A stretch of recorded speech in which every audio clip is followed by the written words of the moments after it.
All right, we'll have Brad coming up at 4 on the Derby. We'll have Jerry Bailey after that. We'll have Nelson Figueroa on the Mets situation right now and their plight all the way through from the pitching to the injuries to what's going on with the team as they get ready to take on the Rockies this evening. Wheeler against Marquez. So both teams home this weekend. The Red Sox in town next week. So some big games. And the Yankees, as we said, have absolutely stormed through those 13 games that everyone highlighted on the schedule. NBA, for a second, before I get to your calls.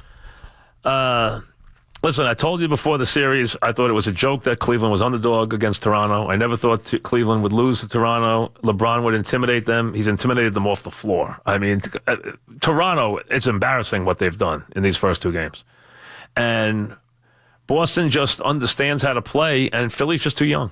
That's really where it is so far. In the West, things are what you would expect. Although Utah did win game 2, which you got to give him credit without Rubio. You got to give him a lot of credit for that. All right, we'll get to that later. Let's get to what's going on with the Mets and the Yankees, see what's going on. Ryan in Breezy Point starts us off. What's up, Ryan? Good to be back, Mike. What's happening? So now you mentioned the point with the starting pitching for the Yankees, just looking ahead to the postseason, because let's face it, this team's going to hit their way to 100 wins. No, but you don't. Nobody hits their way to 100 wins. You got to have pitching. They're going to hit their way to 100 really? wins. How did they just win this? How did they just win this Houston series with hitting or pitching?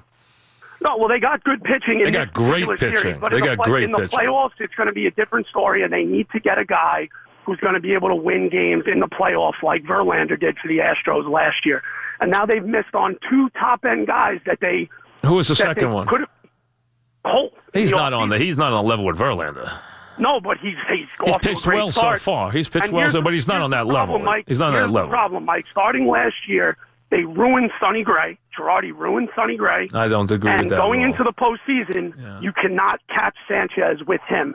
And they need to identify someone, and I'm not even sure who it is because they've already missed on 2 guys. There's plenty of the Yankees, Ryan, will be in a better position to get a pitcher than any other team by such a wide margin. First of all, they can get him in under the luxury tax. Secondly, they have a better farm system than anybody. They have so many players that people will covet, and they have the ability to pay the guy. So they can take years, they can take the contract, and they have the kids to give up. They'll get the pitcher they want. Now, people shouldn't be talking about Kershaw. Kershaw's not coming to the Yankees. I mean, first of all, would you really want that contract? Secondly, the Dodgers aren't going to give up. Dodgers aren't going to cash the season in when they're a couple of games under 500. It's not going to happen. I mean, the Dodgers might go out and get, Manny Machado. They might do that, something like that. But they're not going to give up their season. But the Yankees will be able to add a pitcher. I don't think there's any question. David in New Jersey. What's up, David? Mikey, welcome back. Thank you. What's happening? Really good to have you back. What's happening? I wanted to talk briefly. What are your thoughts on Fizdale? Is it a good fit for the Knicks? Yes. I mean, listen, the Knicks, I didn't open with Fizdale for this reason.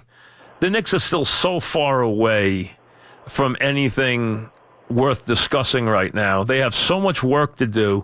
But do I think they added the type? First of all, this was the type of coach they were looking for. They wanted a young coach who did not come in with a way of doing business, who did not come in with a brand, and someone they could work with. And he'll make the right moves. He's already making the right move, obviously, with Porzingis. And now, listen, the idea that this is about LeBron James, it's not LeBron. Listen, everybody goes to bed at night dreaming they're going to get LeBron James, and nobody's going to get him. Okay, no one's going to know how to get him. He's going to do what he wants to do. This is not about LeBron James. This is about getting a guy they can work with and who can grow with them, who can handle the players, and who can play the way they want to play. And that's what it is. I think they made the right hire, yes. I agree. I do agree. I have one qualm about it all, though. Why do they have to make everything about race?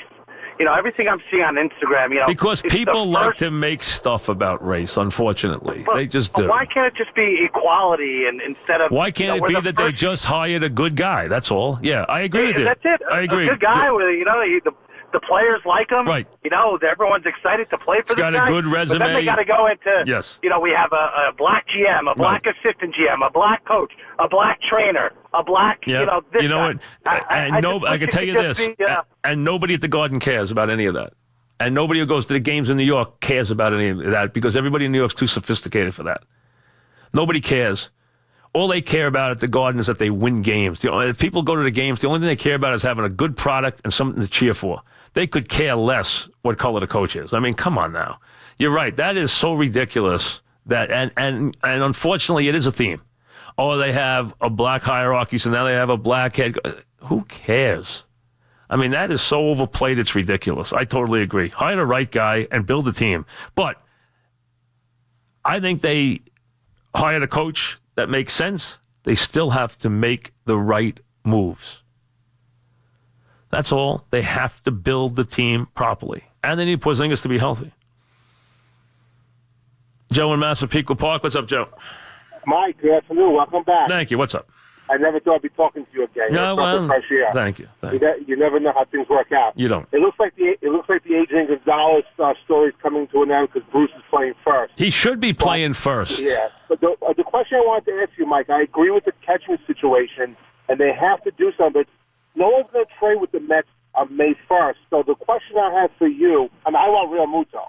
Listen, they want they've wanted Realmuto going back to spring training.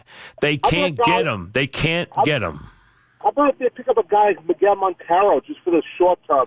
I mean, he's better than the guys they have now until the trade line. You might be better hitter than the guys they have now. Okay, I probably have. You are. I mean, but the point is, they have to get someone they can live with. Yes, do they want Realmuto? They do, but they can't get him. They don't have a way of getting him.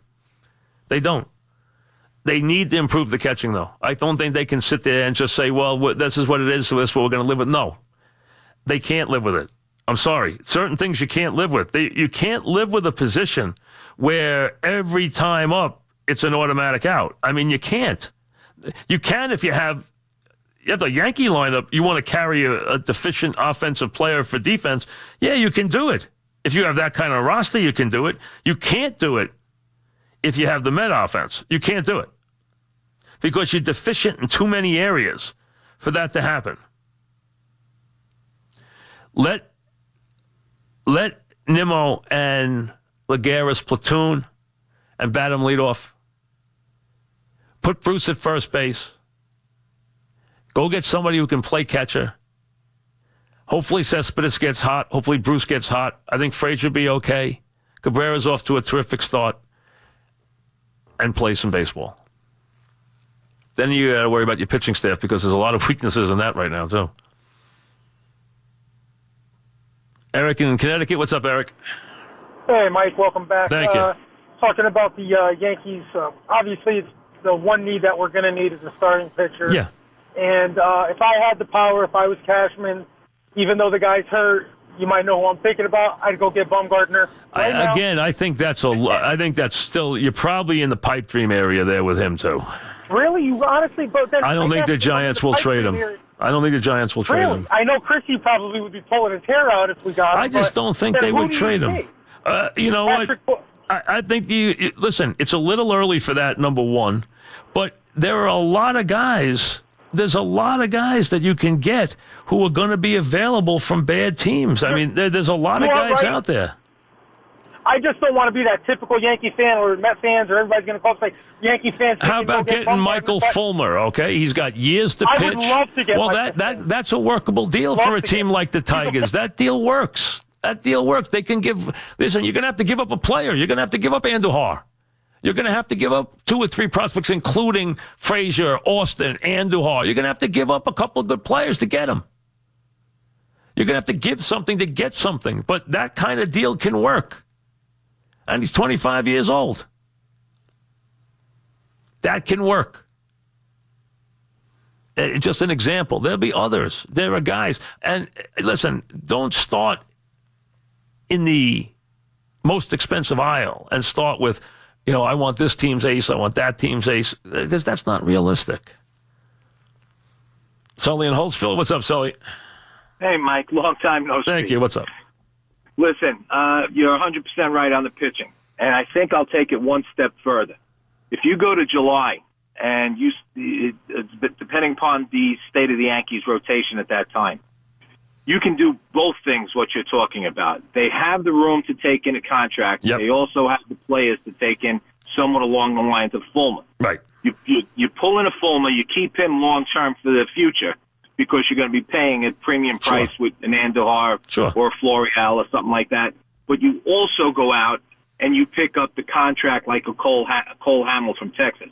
You give up a piece that's not as valuable because you're eating the last $8-10 million of his contract of the year, and now you've added two quality arms to the rotation for basically the price of prospects and a contract that's going to. Well, one is a long-term move and one is a short-term move. So listen, you're going to make the long-term move you make because it's a long-term move. The short-term move, it's late August. You're trying to get a guy on a roster for the postseason or the stretch run, depending if you're needed to get to the playoffs, wherever it is, and you take it from there. And those guys, they're available.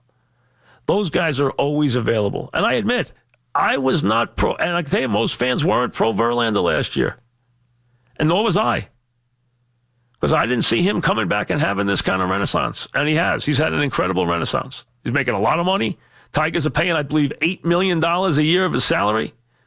And he is pitching lights out. Not lights out, he's pitching as a dominant pitcher. Pitching as well as he ever pitched. I did not expect that. Back after this.